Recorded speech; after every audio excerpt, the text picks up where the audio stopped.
नमस्कार दोस्तों, मैं हूं आपकी दोस्त आरजे शालिनी सिंह। दोस्तों, चिट्ठियां हमारे जिंदगी का अहम हिस्सा होती हैं और चिट्ठियों से जुड़े एहसास बेहद खास होते हैं। उन्हीं एहसासों को सहेजते हुए हम अक्सर प्रयास करते हैं कि हम चिट्ठियों से आपका परिचय कराएं। कई बार इस तरह की प्रतियोगिताएं भी आयोजित कराने का प्रयास होता है ताकि पत्र विधा से हमारी जो दूरी है वो एक बार फिर से हम स्थापित कर सकें, उससे जुड़ाव को, उस शैली को जिंदा रख सकें और आप लोग भी बढ़ चढ़कर इसमें हिस्सा लेते रहे हैं। यूं भी कई बार खत हमें मिलते रहते हैं, बहुत प्यार से आप लोगों के, जिन्हें हम अपने कार्यक्रमों में शामिल करते हैं। आज का एक खत है शकुंतला के नाम और ये खत लिखा है पूनम अग्रवाल ने। निश्चित रूप से ये पत्र लिखा है पूनम अग्रवाल ने और पत्र लिखा गया है शकुंतला के नाम। पूनम जी ने जो लिखा है वो एक पति के पत्र को लिखा है और ये पत्र लेखन शैली के अंतर्गत लिखा गया है, ना कि कोई वास्तविक पत्र है। और इस पत्र को आप तक पहुंचाने के मकसद में अगर बात करें तो हमारे दो मकसद हैं। एक तो ये कि इस पत्र की खूबसूरती को सुनकर हम एहसास से रूबरू हो पाएंगे, हम जुड़ पाएंगे कि पत्र लिखे कैसे जाते थे। हमारी युवा पीढ़ी पत्रों से जुड़े एहसासों को महसूस कर पाएगी और शायद लिखने का प्रयास करेगी। और जो लोग इस पत्र को सुनेंगे, जिन लोगों ने अपने जीवन में कभी पत्र लिखा है, वो अपने आप को कनेक्ट कर पाएंगे कि हाँ, ऐसे ही तो हमने भी कभी लिखा था। तो चलिए ले चलते हैं आपको एक खत शकुंतला के नाम जो हमारे पास है और इस खत में क्या लिखा है इस शकुंतला के लिए, कौन से एहसास सिमटे हुए हैं, कौन सी बातें हैं और किस तरीके से एक खत अपने आप में पूरा ब्यौरा लिए हुए होता था। प्रिय शकुन, हाँ, इसी नाम से बुलाता था मैं तुम्हें शादी के शुरुआती दिनों में, पर धीरे धीरे ये संबोधन गोलू की मम्मी के पीछे खो गया। आज मैं तुमसे इस चिट्ठी के जरिए वो सारी बातें कहना चाहता हूँ जो कभी कह नहीं सका, कभी पति होने के दम्भ में, कभी वक्त की कमी के चलते, तो कभी जिम्मेदारियों के बोझ तले दबा होने के कारण। याद है मुझे जब तुम मेरे साथ ब्याह कर आई तो कैसी नाजुक सी प्यारी सी लगती थी, जैसे किसी लचीली शाख पर ताजा फूल खिला हो। तुम्हारी पायल की रुंझुन और चूड़ियों की खनक घर में संगीत की तरह गूंजती रहती।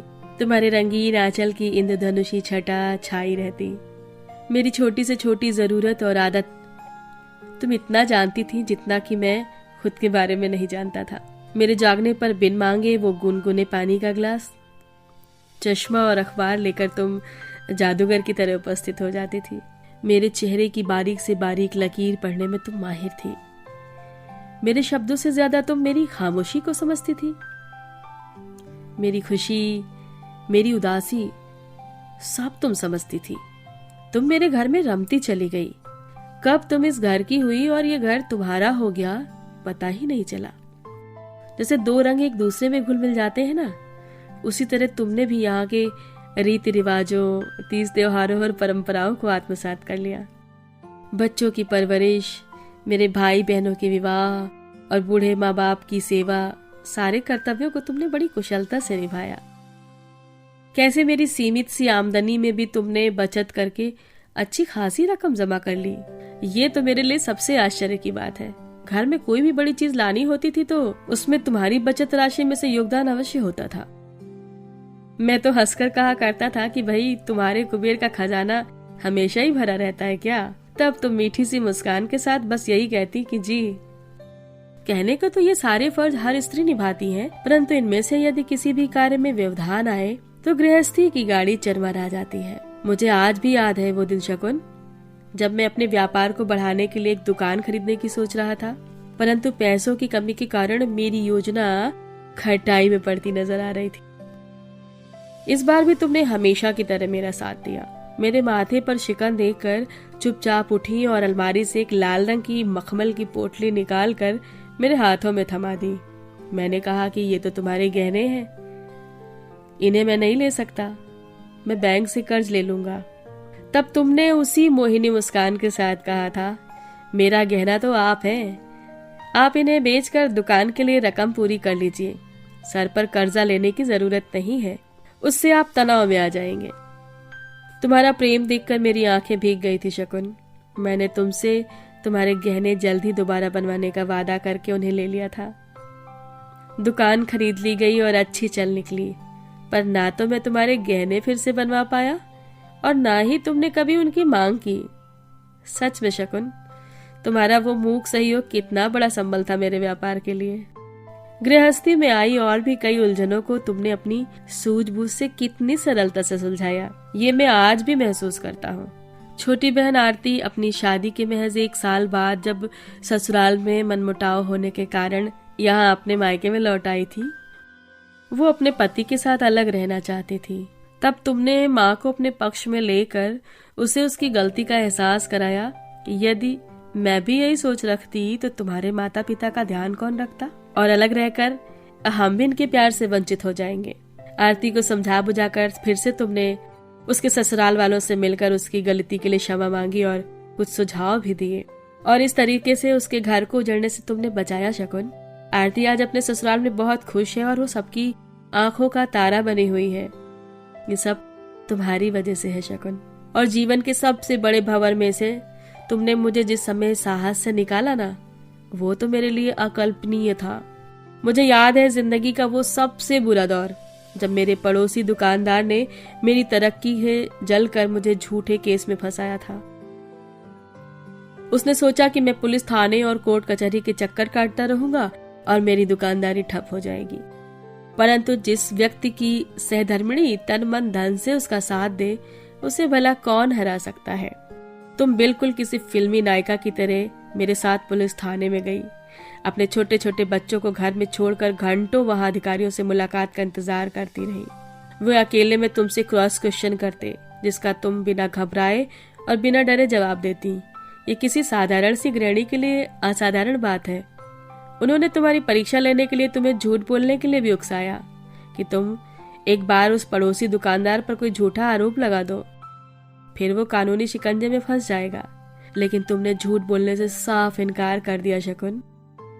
तुम्हारी इस साफ दिली और सच्चाई से वो बड़े पुलिस ऑफिसर प्रभावित हुए, और जब उन्होंने उस पड़ोसी दुकानदार से कड़ाई से पूछताछ की थी तो उसने सारी सच्चाई उगल दी थी कि उसने किस तरह कुछ और लोगों के साथ मिलकर मुझे फंसाने का षड्यंत्र रचा था। बस दूध का दूध और पानी का पानी हो गया था उसी दिन, और उस दुकानदार ने सबके सामने मुझसे माफी मांगी और फिर अपने किए पे शर्मिंदा भी हुआ। पुलिस अधिकारियों ने तुम्हारे हिम्मत और हौसले की बहुत प्रशंसा की थी और उस वक्त मुझे अच्छा लगा था। जब उन्होंने तुमसे पूछा कि आप एक औरत होने के बावजूद डरी नहीं, तो तुम्हारा जवाब था, सच बोलने में डर कैसा, सच की राह पर चलकर जीत निश्चित है सर। वहां मौजूद लोगों की नजरों में तुम्हारे लिए प्रशंसा के भाव देखकर मेरा सर गर्व से ऊंचा हो गया था शकुन। उस समय मुझे तुम फिल्म दामिनी की नायिका की तरह लग रही थी। वास्तव में मेरी जिंदगी की नायिका ही तो हो तुम, और तुम जैसी कितनी ही स्त्रियां अपने जीवन साथी और परिवार को संवारने संभालने में नायिका की भूमिका निभाती हैं, परंतु हम लोग उन्हें धन्यवाद के चंद शब्द कहने में भी कंजूसी बरतते हैं। आज इस पत्र के द्वारा मैं तुम्हें तहे दिल से धन्यवाद करना चाहता हूँ। मेरी इच्छा है कि तुम इस खत को पढ़कर मेरी उन भावनाओं को जान सको जो मैं कभी व्यक्त ही नहीं कर सका। लेकिन शकुन, मैं ये पत्र तुम्हें किस पते पर भेजूं? तुम अब जिस दुनिया में हो वहां कोई चिट्ठी, कोई संदेश नहीं पहुंच सकता प्रिय। तुम हम सब को छोड़कर बिना कुछ कहे एक दिन चुपचाप अनंत यात्रा पर निकल गई। मेरी शकुन हमेशा कहती थी, सुनिए जी, मेरी यही कामना है कि मैं इस दुनिया से जाऊं तो बस काम करते करते ही जाऊं, और तुम्हारी यही इच्छा पूर्ण हुई शकुन। रसोई घर में खाना बनाते बनाते बस तुम्हें चक्कर आए और तुम फर्श पर गिर गई। सब घर वालों ने सोचा थकान से हुआ है, पर गोलू ने उसी वक्त गाड़ी निकाली। आनन फानन में तुम्हें अस्पताल ले जाया गया और वहां डॉक्टरों ने तुम्हें मृत घोषित कर दिया। और वजह बताई, कार्डियक अरेस्ट यानी हार्ट फेल्योर। भला ऐसा भी कहीं होता है कि घर वालों को कोई इस तरह से एकदम से छोड़कर दुनिया से विदा हो जाए? हमें तो क्या, किसी जानकार और रिश्तेदार को भी तुम्हारे यूं अचानक जाने का यकीन ही नहीं हुआ था। घर बिखर सा गया और मैं अंदर ही अंदर बहुत टूट गया, अकेला हो गया शकुन। मेरे जीवन की नायिका जो चली गई थी मुझे तन्हा छोड़कर। देखो, मेरी आंखों से टपके आंसुओं से इस खत की लिखावट कई जगह से फैल गई है। तो प्रिय, भगवान से इस प्रार्थना के साथ कि अगले जन्म में भी तुम ही मेरी जीवन की कहानी की नायिका बनो, ये पत्र समाप्त करता हूँ। तुमसे दूर रहकर भी हमेशा तुम्हारा संतोष। इस कहानी के आखिरी पड़ाव तक आते आते वाकई एक अजीब सी खामोशी, एक अजीब सा सन्नाटा हमारे मन में बनता चला गया। लेकिन इस खामोशी के पीछे थी बेपनाह मोहब्बत, दिल से जुड़े हुए एहसास और अपने के जाने के बाद महसूस होती खलिश। दोस्तों, इस कहानी को पढ़ते वक्त एक सवाल मन में उभरा था जो आपसे साझा करना चाहूंगी। और ये सवाल सिर्फ मेरे मन का नहीं, बहुत सारे लोगों का भी हो सकता है जो भी लोग इसे सुन रहे हैं, कि एक पुरुष इतनी ज्यादा मोहब्बत किसी स्त्री से नहीं कर सकता, या ये एक लेखन मात्र है, एक पत्र मात्र है, लेकिन इस तरीके से कोई पुरुष पत्र नहीं लिखता। इतने इमोशनल रिश्ते नहीं मिलते आजकल। लेकिन यहाँ पर मैं कहना चाहूंगी कि मिलते हैं। हाँ, ये अलग बात है कि ये डिवोशन, ये समर्पण, ये प्यार परिवारों में आजकल कम देखने को मिलता है। सब अपने में मगन है, अपने में मस्त है।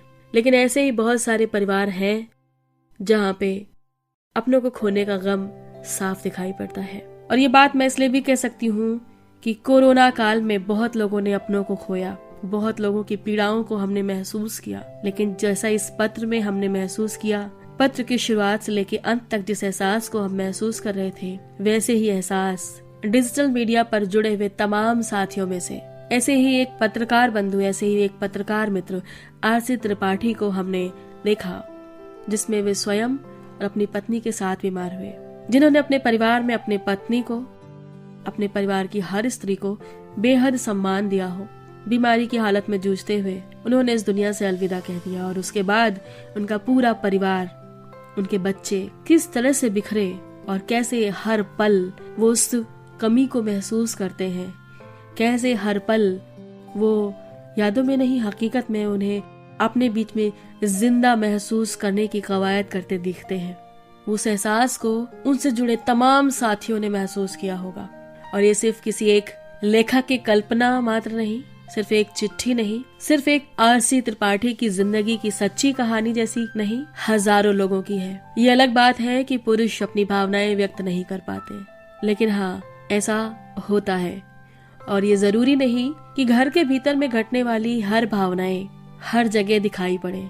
हमारे परिवारों में, हमारे रिश्तों में सामंजस्य, प्यार, स्नेह, अपनत्व की जो भावना है, उसकी जो गहराई है, उन्हें अगर देखना है, उन्हें महसूस करना है, तो निश्चित रूप से वो किसी सोशल मीडिया पे नहीं मिलेंगे, वो इस तरह के खतों में ही मिलेंगे जो बेहद ही व्यक्तिगत होते हैं, जो किसी अपने को लिखे जाते हैं, जिन्हें पढ़ने का हक सिर्फ उन्हें होता है जिनके लिए लिखे गए हैं।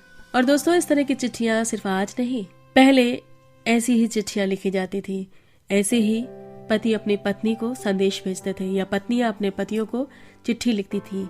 माँ बाप अपने बच्चों को पत्र भेजते थे जब बच्चे बाहर पढ़ने जाते थे।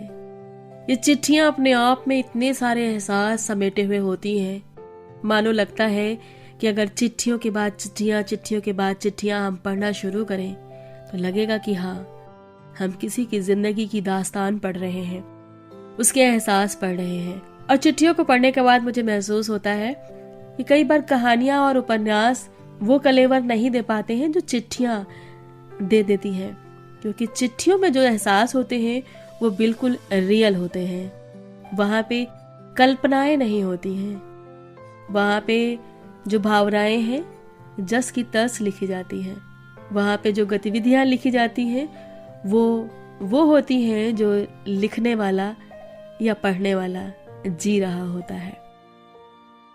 कहानी और उपन्यासों में तो हम बहुत कुछ काल्पनिक भी पिरो देते हैं, एक फैंटेसी होती है, लेकिन चिट्ठियां नॉन फिक्शन, अगर मीडिया की भाषा में बात करें तो नॉन फिक्शन होती हैं, यानी बिल्कुल रियल। ऐसी ही चिट्ठियों के साथ आप जुड़े रहिए और भेजते रहिए अपनी लिखी हुई चिट्ठियां, साझा करते रहिए हमारे साथ। शायद चिट्ठियों से कुछ एहसास जगे और कुछ बात बने, क्योंकि जिंदगी में एहसास बहुत जरूरी है।